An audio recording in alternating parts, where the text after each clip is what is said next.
Hello, everybody. Welcome to the Buckeye Weekly podcast.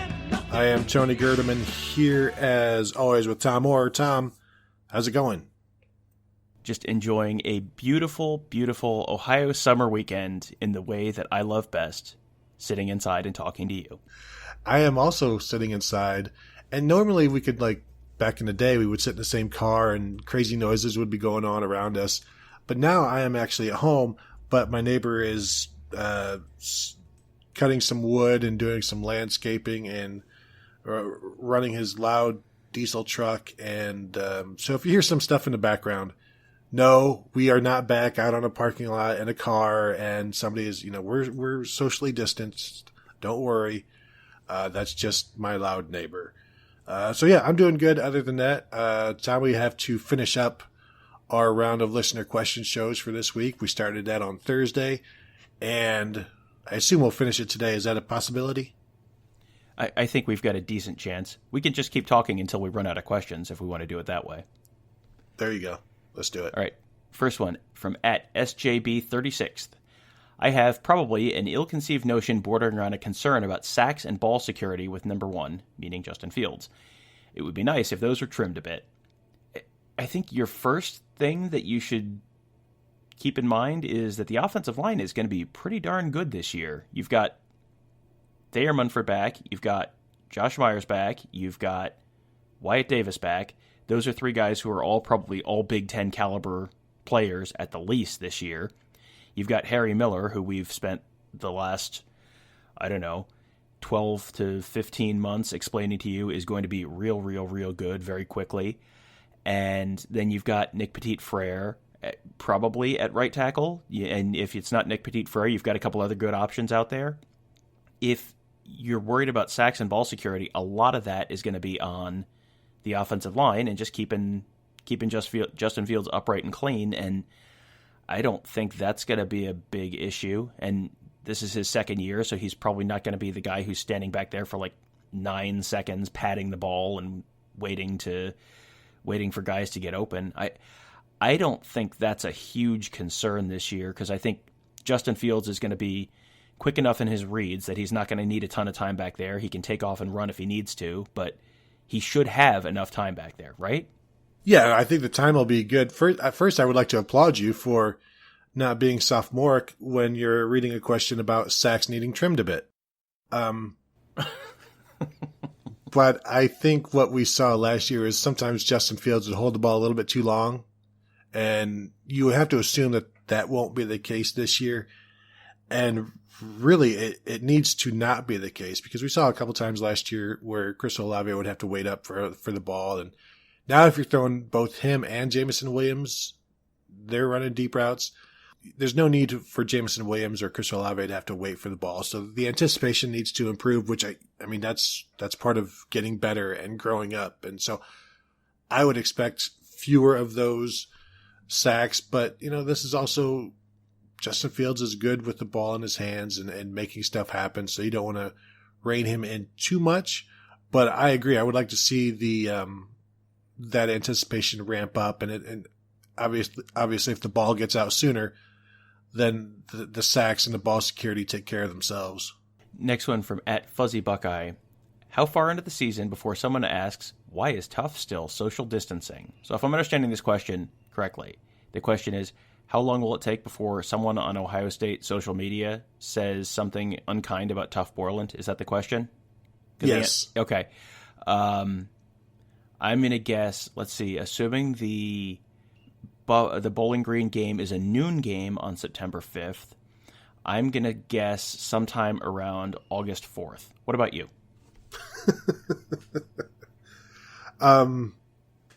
Yeah, no, it will be the first series. If we're talking about once the season begins, it will be the first series because there will be people looking for it, just as there are people looking for mistakes from Pete Werner. And when you only look for mistakes and you completely ignore, there's Tuf Borland forcing a fumble in the backfield, and the guy gets no credit for that. Or, hey, there's Tuf Borland starting for a second linebacker coach who decided, this guy's the best middle linebacker we got.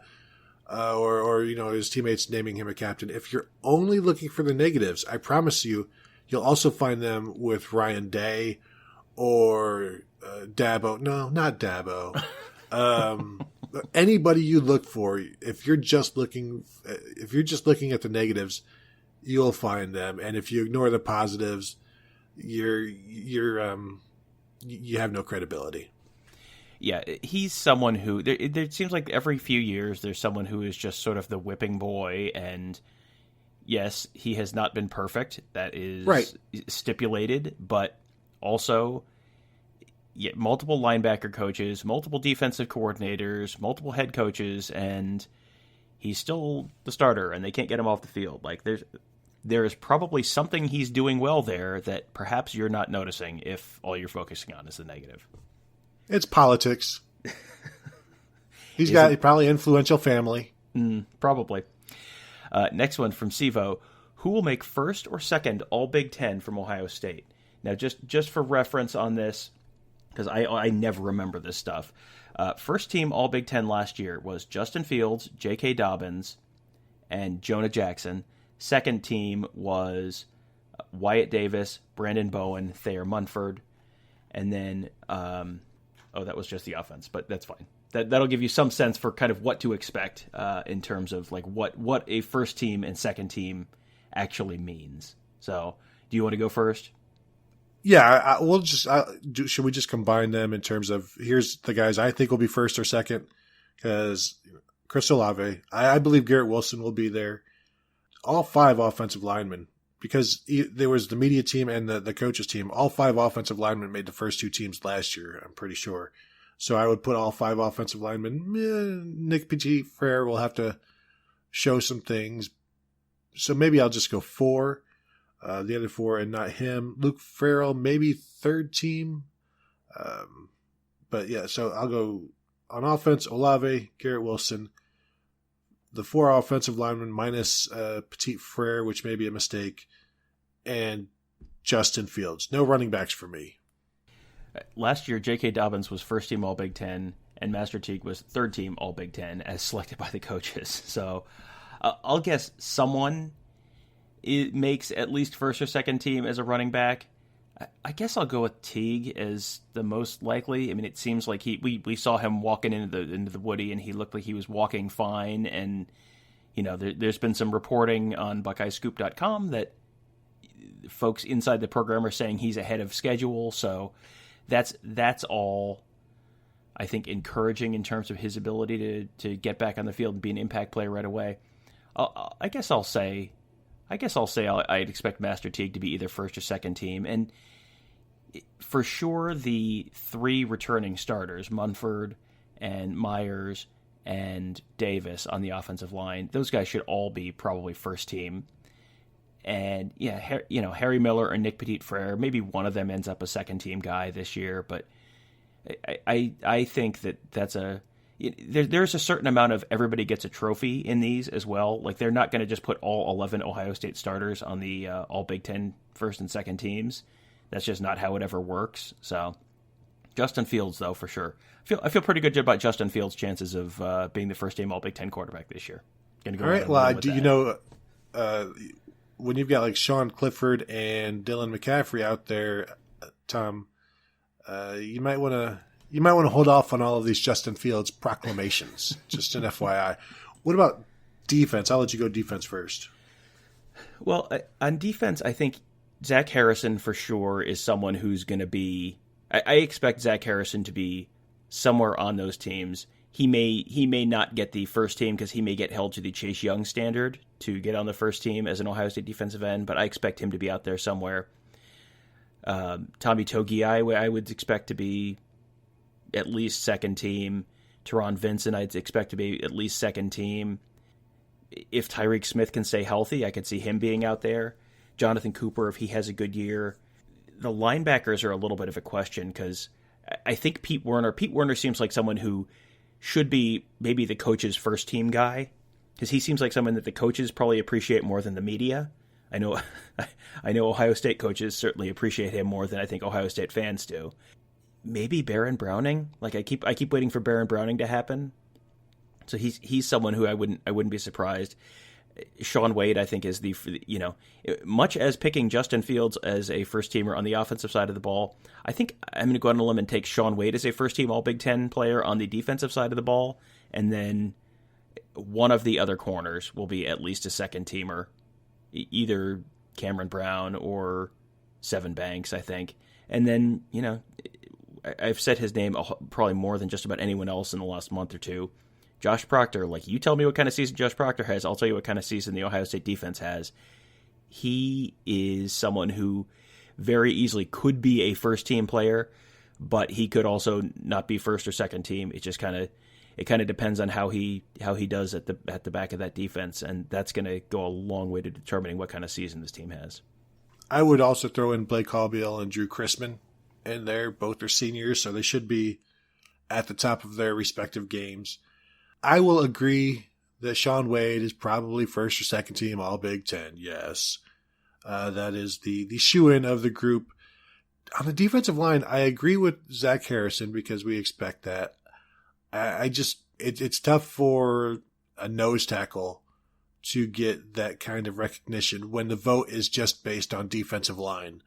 So when you've got idiot media voters just looking at stats, which is what this is, they look at tackles for loss and they look at sacks. And so that leaves out every year nose tackles who do their job really well and don't get noticed for it. It's probably, that's okay.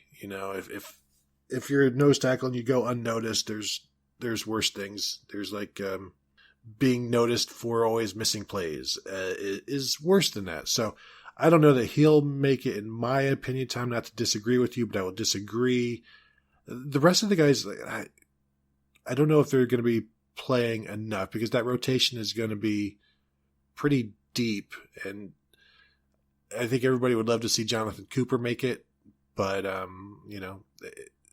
as we talked about it in a couple of shows ago, the production hasn't been there yet. And maybe it's there this year. But still, to be one of the top 8 defensive linemen in the Big Ten is a tall order in terms of the way they vote for those things. So I'm just going to go with Zach Harrison. Now, there could be a hybrid here with Baron Browning if he has a Josh Uche type of usage.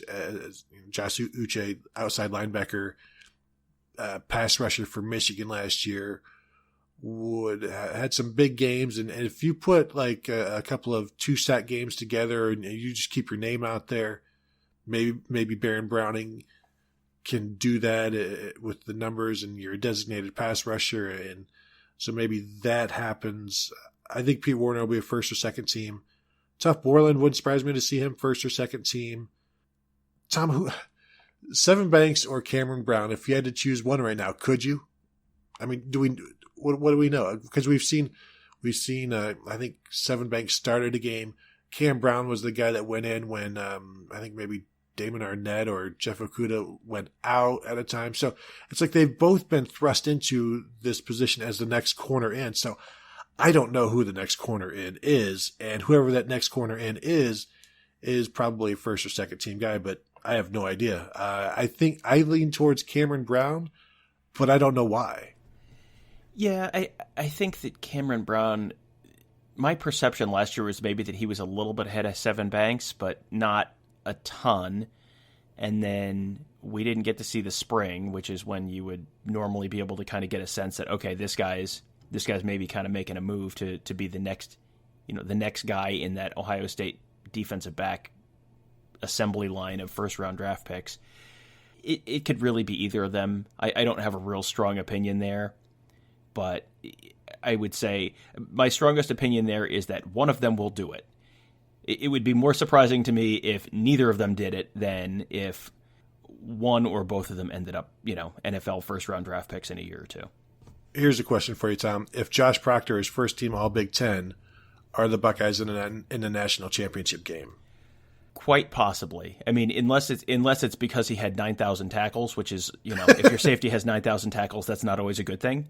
But if he plays at an All-Big Ten level, I think that's a pretty good indicator that this is a very, very good Ohio State season, and they're probably a national championship caliber team for sure.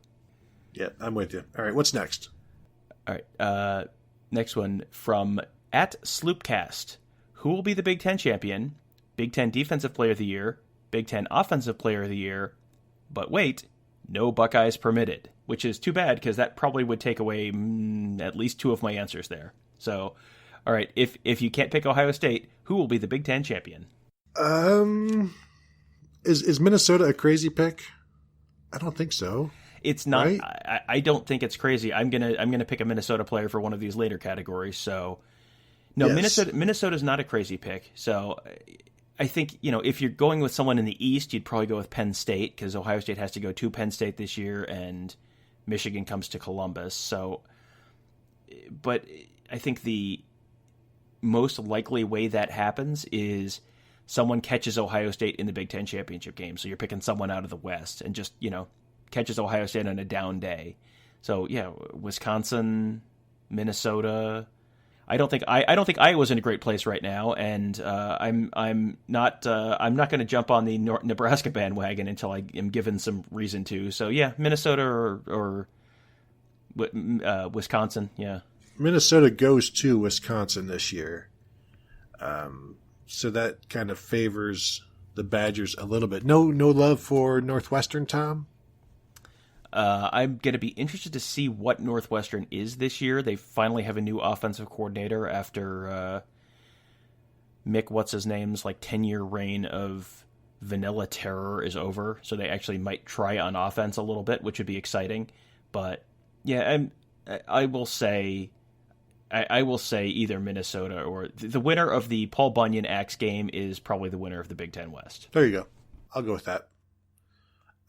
Defensive Player of the Year, who you got? I will probably have the same person here. Go ahead. Micah Parsons from Penn State. Yep. That's a pretty easy one. Yep. And not Aiden Hutchinson from Michigan. No. I'm gonna stick with Micah Parsons because he's pretty good at football. Not Carlo Kemp. No. See, the problem for Michigan defensive players is the voting for this happens in extremely close proximity to the Ohio State-Michigan game, which is generally not a time that leaves people with a real good taste in their mouths in terms of the quality of the Michigan defense. So the November surprise, and then they always have the week after that off, so they that's the last impression that they leave. So yeah, that's I think the issue that some of those guys are going to run into. So yeah, that's a shame. I'll take Micah Parsons. On the other side of the ball, who do you have? I'm going to go with Tanner Morgan over Rondale Moore. I want to see Rondale Moore healthy. But if Tanner Morgan leads his team to the Big Ten championship game, at least, then that would be my nod. And he's going to have a chance to put up some pretty decent-sized numbers. Got some really good receivers, unless, of course, one of his receivers, Rashad Bateman, takes the award from him.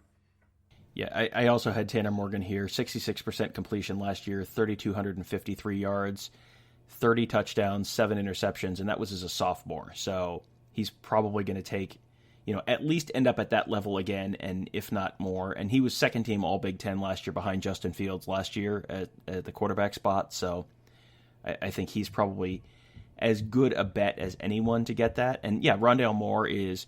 If he can stay healthy, then yes, he is a potential breakout guy. And if Rondale Moore and David Bell both stay healthy, Purdue could be a lot of fun this year, which, think about saying that 5 years ago.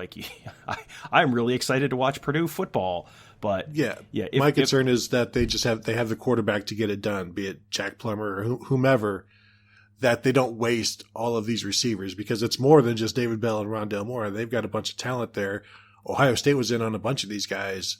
So that tells you the level of interest that the Buckeyes had and that other teams around the nation had. So these are some talented dudes. And David Bell lit it up last year with 1,035 yards, receiving 86 catches as a freshman. So there's some potential there. All right. Next one from @SSkolik1. Given what you know, the Buckeye Scoopers that you are, who do you think will be the biggest surprise players on this year's team, both in terms of pleasant surprise and also not so pleasant surprise? Tom? Well, we've had conversations similar to this before. I think one of the running backs is going to have a big year as the pleasant surprise player. I think Marcus Crowley is someone who I look at as a potential breakout star this year.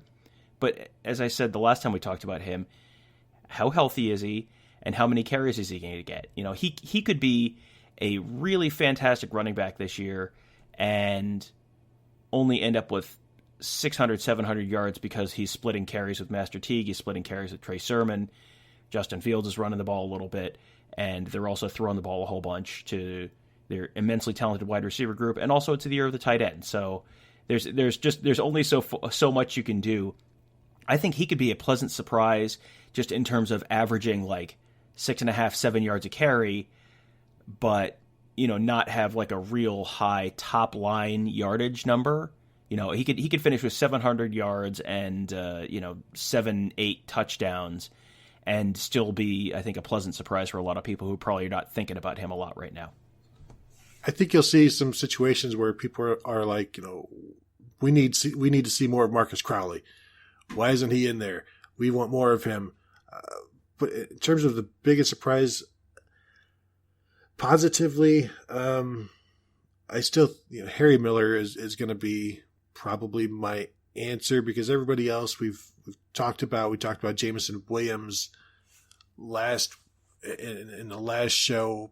But, what's that going to be? Is he going to have 24 catches for 500 yards or something like that? Is that a huge surprise? I think for a new starter like Harry Miller to come in and be possibly an All-Big Ten player, maybe that would be a big and pleasant surprise offensively. So I'll go Harry Miller. What about let me go with my first, my not so pleasant surprise. I think people are expecting too much of Trey Sermon. And I'm seeing like in a magazine, I think Athlon has Trey Sermon first team All-Big Ten. And I think there's too much talent at running back for one guy to get to put those kind of numbers up. Maybe that's because there's nobody at Wisconsin right now, but there will be to put up some big numbers. And I think Trey Sermon, 800 yards, 30 catches will be very good. I don't know that the numbers will be there because Master Teague is also going to be there and Marcus Crowley is also going to be there. Justin Fields will take up 400 yards rushing. So I think while he's going to be, I would assume, very good for what the Buckeyes do, I'm not seeing this, 1,400 yard season from him. No, and that's a great pick, and that's actually exactly who I had as well, because for the exact same reasons. I think the expectations there are out of line with what he is probably going to be just in terms of, very similar to the conversation we just had about Marcus Crowley, the top-line numbers are not going to be all Big Ten level numbers if the carries are getting split three ways on an offense that also is going to be throwing the ball 50, 60% of the time. That's just, it's not a realistic expectation.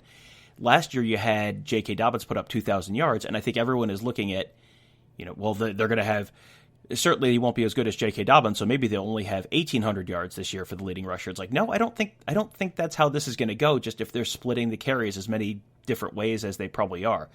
The top three guys very well might end up with, over 2,000 yards. If you told me the top three running backs in Ohio State all ended up with a total of 2,200 yards this year or something like that would be a great year. That would be a really, really good year for Ohio State on the ground.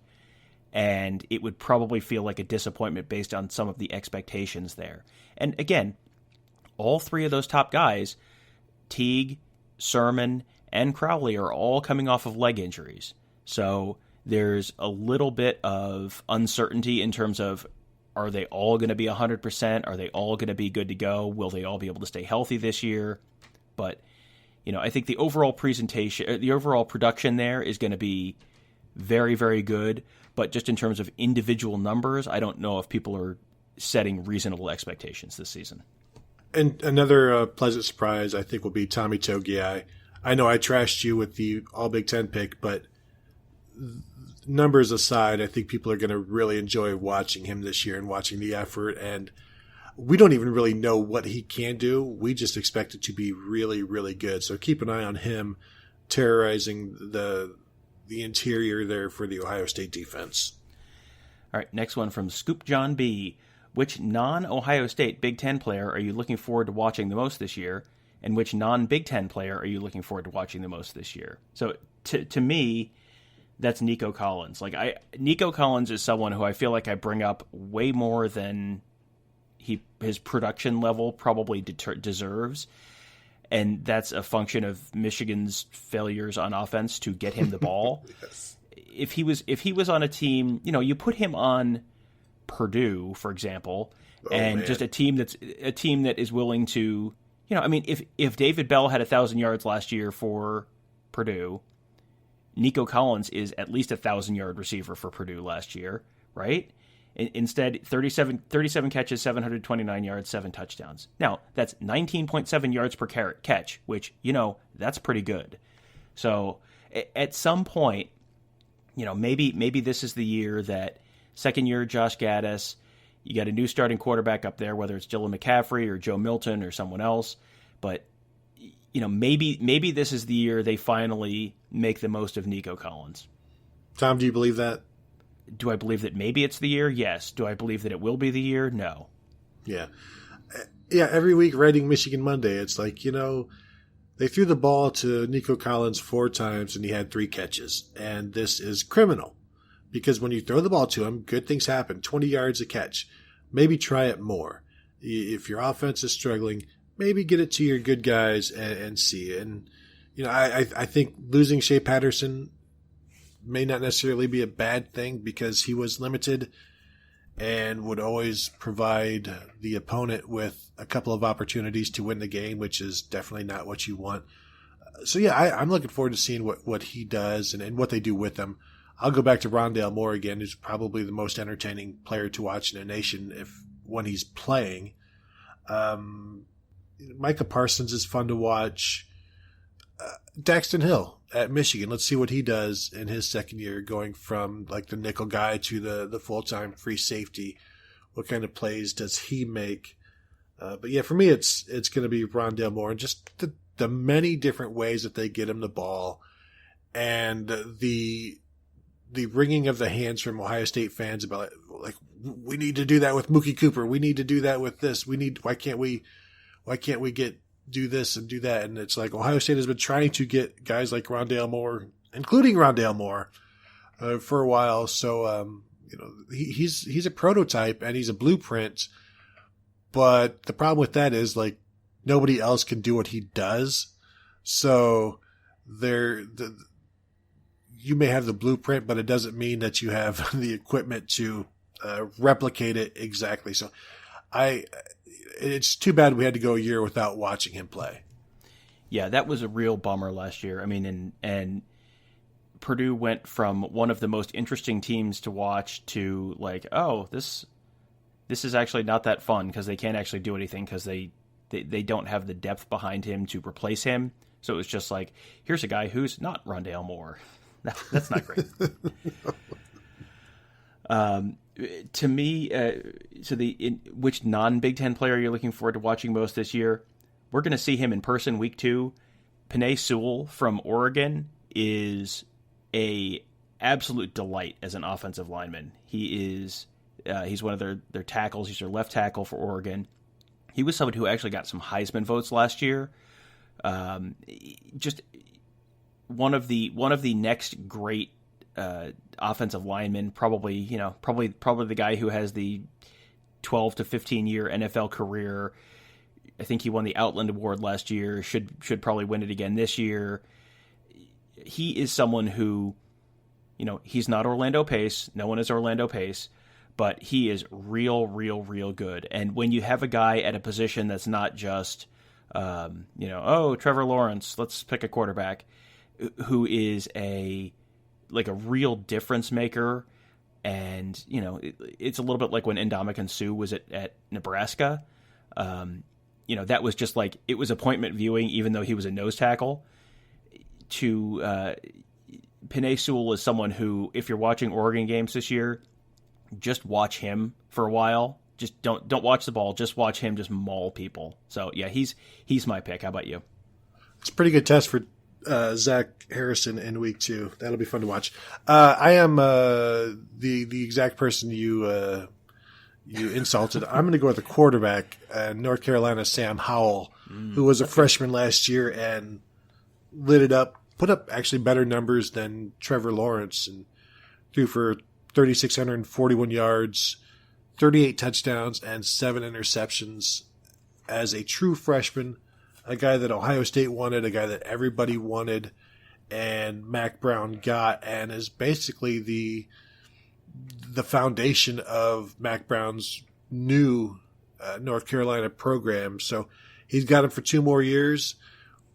Will we see a little bit of a sophomore slump like we did with Trevor Lawrence last year, where I think it was because they allowed Trevor Lawrence to make more decisions and do things a little bit on his own, and he kind of learned by touching the hot stove, and then eventually he learned how to avoid it and got better from it. So maybe we'll see a similar dip from Sam Howell, maybe see a similar dip from Justin Fields as he gets more freedom. But I like watching him.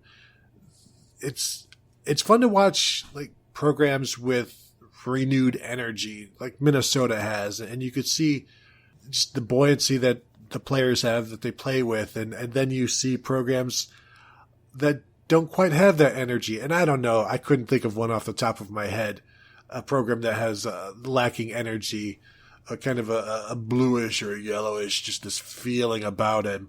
But that's not the case with Sam Howell in North Carolina. So I'm looking forward to watching him. But the great thing about college football, and Sam Howell was proof of this last year, it's like the guys you're not even thinking about that come out of nowhere, Johnny Manziel, like a Jaquiz Rogers back in the day, where they become appointment viewing and you had no idea who they were before they started just showing up and blowing everybody away. So that's who am I looking forward to watching most? I don't even know yet, and that's why college football is the best. Absolutely. That's well said. The guys, it feels like every year there's someone who is the Heisman frontrunner at the start of the season, and everyone builds up unrealistic expectations for him, and he doesn't quite live up to them, and it's like, oh, this isn't fun. This is like the 2015 Ohio State season in the form of a person. And then you have the guy that comes out of nowhere and just completely blows up, and sometimes that guy turns into Johnny Manziel, sometimes that guy turns into Tate Forcier, but either way, it's interesting to watch for a while. Last one from Langdon Alger, who is, for people who may be just joining the podcast recently, is our least favorite writer and correspondent. Does missing out on JC Latham now put more pressure on Stud to develop the 2020 class, or on Stud to land somebody in the 2021 class? And to me, I think the pressure's on for 2021, because Latham projects as a tackle, and for 2020, you only really have, Ohio State took 6 offensive linemen, but probably only 2 are probably tackles, and Paris Johnson and Trey LaRue. The other 4, Jacob James, Josh Fryer, Luke Whippler, and Grant Toutant, all probably project on the inside somewhere. So they have to develop Paris Johnson either way, because you're losing Thayer Munford after this year. Nick Petit-Frere could go after this year, but otherwise might be back for one more year. You've got DeJuan Jones. You have other options there sort of in the short term. They're going to have to develop Paris Johnson longer term. But Paris Johnson, with his measurables, Paris Johnson could very easily be a 3-year player, and at most a 4-year player. Like he's not going to be a 5-year guy. And if you lose out on Latham, and you are losing Munford, and you're losing Petit-Frere, then a couple of years from now, you really need to have another body there. And whether it's Rayshon Benny, or someone else that they end up as taking in that 2021 class, like you have to keep stacking talent. That's a position that you have to get guys every year, and having guys in this year is great, and you obviously have to develop them, but you have to keep taking guys every year. It's like when Ohio State missed on defensive tackles a couple years in a row. all of a sudden things got real thin on the inside of the defensive line. It's the same thing with offensive linemen. If you miss on the offensive line and you don't get guys, it really turns into a problem. Same thing at corner. Like we've missed with Jordan Battle and Clark Phillips the last couple of years, and you're seeing some depth issues at corner potentially this year, and then potentially even bigger issues next year. So you have to keep bringing in that talent, and obviously developing is important, but I think you have to make sure you get someone in 2021 who can be a contributor. Well, I'll go the other way, because I think missing somebody is an issue. Landing somebody who isn't the answer, not only have you missed on a guy maybe you should have gotten, now you're also occupied by somebody that isn't good enough to play. And now we don't know that that's the case for, say, like Trey LaRue and Grant, two 3-star guys who from the 2020 class, who I think now there's more pressure on them or on Greg Studrawa to turn them into something.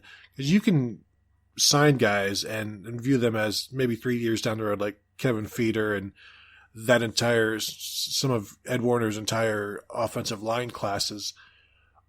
But then once you miss on somebody like a 5-star guy that you thought they're not obviously thinking that they had him in the bag, but when you start projecting your class and you're thinking that's JC Latham's a pretty good bet, and then you lose him, now the guys that you got in 2020, for me, there's more pressure on them. Like, those guys have to hit. You can't just sign guys to be, in an emergency break glass. Well, now we're in an emergency, and so now these guys have to be that. You break the glass and you have to turn them into something down the road. Now, the good thing is it's down the road, so there is time, and they've got an extra year to make up for the loss of a 2021 kid. And then if you can make up for it in 2021, great. Urban Meyer was great at replacing somebody with somebody just as good or sometimes even better. Ryan Day probably has some of those same skills, and it's going to be put to the test now, though. But yeah, I think there's more pressure now on the 2020 guys to make that miss less of an impact. And then, of course, you still try and make it no impact by getting somebody that you also like in 2021. But yeah, it's just this constant organic growing thing where everything impacts somewhere else. And if you take too many guys who you think, well, in 4 years they'll be something, they could be something, eventually that 4 years gets here, and what are you left with? All right, I think you've sold me. You should both recruit good players and develop them well. Maybe that's the takeaway from all of this. That's all I'm saying. Put us in, coach. We know what we're talking about. All right. Tom, you got anything else before we head out? Nope, I think we're good. Hope everyone enjoys their weekend. If you get a chance, please hop on Apple Podcasts or your podcast app of choice and rate and review us. And you can also search Buckeye Scoop to find all the other great shows that BuckeyeScoop.com puts out. Those are all free content. You don't have to be a subscriber to listen to those. So check them out. They'll give you a good indication of some of the other incredibly talented writers we have on staff, and some of the great contacts they have and good information that they've uncovered. So just give you a good start on what exactly we have to offer without having to dive all the way in right at the start. But having listened to all the other shows on the network, I think it's probably a pretty good indication that your subscription is worth your time. Yep, and you can find everything on YouTube as well with the podcasts. But yeah, take a look around. I would recommend subscribing. Obviously, there's a ton more stuff on the message board, and a lot of the recruiting stuff is there as well. And also, Tom, it would be a great Father's Day gift coming up. So we want to thank you all for listening, reminding you to check out BuckeyeScoop.com early and often, late and frequently. And we will talk to you guys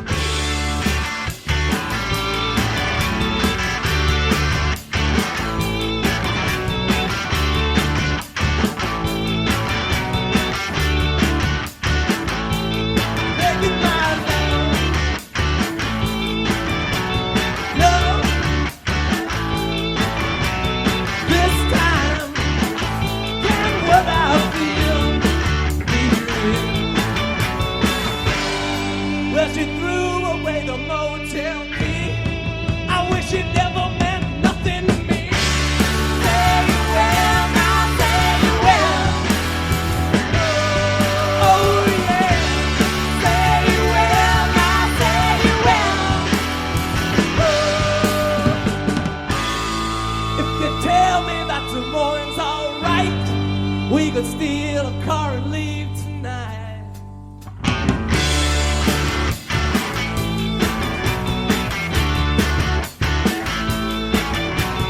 Midnight, porch light, I had to see you 'cause I know things just haven't been right. This feeling's getting stronger, I can't take it any longer. Say you will, now say you will.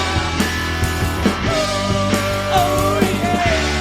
Say you will, now say you will. If you tell me that tomorrow's alright, we can steal a car and leave tonight.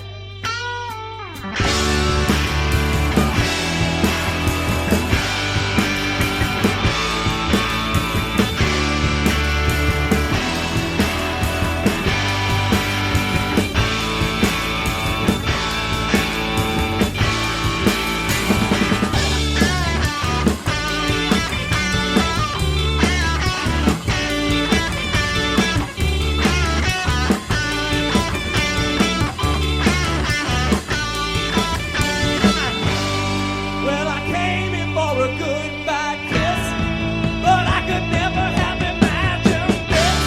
Say you will, now say you will. Oh yeah.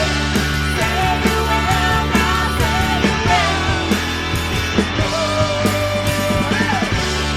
Say you will, now say you will.